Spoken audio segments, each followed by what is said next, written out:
بیگنوز George parrot امریکی تاریخ کا واحد آدمی تھا جو اپنی موت کے بعد انسانی جلد کے جوتوں کا فینسی جوڑا بن گیا۔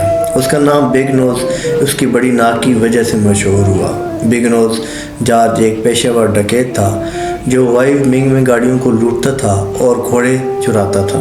بیگنوز جارج کو جولائی 1880 میں مائل سٹی مونٹانا میں نشے میں ٹرین ڈکیتی کی کوشش کے دوران پکڑا گیا اور 2 اپریل 1881 کو راولنگ وومنگ فرار کی کوشش کے دوران 200 سے زائد مشتعل قصبے کے لوگوں کے ہجوم نے جارج پیرٹ کو گھیر لیا اور رسی سے باندھ کر مار ڈالا۔ لاش کا دعویٰ کرنے کے لیے خاندان کا کوئی فرد نہیں تھا، لہذا اس کے دماغ کا مطالعہ کرنے کے لیے اسے ایک ڈاکٹر اوسبورن نے اپنے قبضے میں لے لیا۔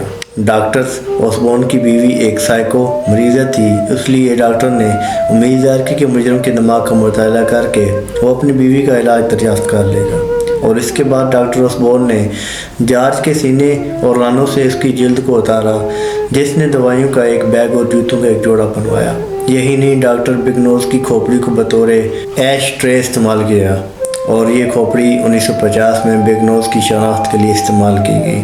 ڈاکٹر اوسبورن وومنگ کا پہلا ڈیموکریٹ گورنر بنا اور کہا جاتا ہے کہ اس نے 1893 میں اپنی برداری کی تقریب پر بیگنوز کی جلد سے بنے خصوصی جوتے پہنے۔ بیگنوز جارج کا ڈیتھ ماسک، کھوپڑی اور اس کی جلد سے بنے جوتے اب راولنگ وومن کے کاربن کاؤنٹی میوزیم میں آج بھی موجود ہیں، جبکہ اس کی جلد سے بنا دوائیوں کا تھیلا کبھی نہیں ملا۔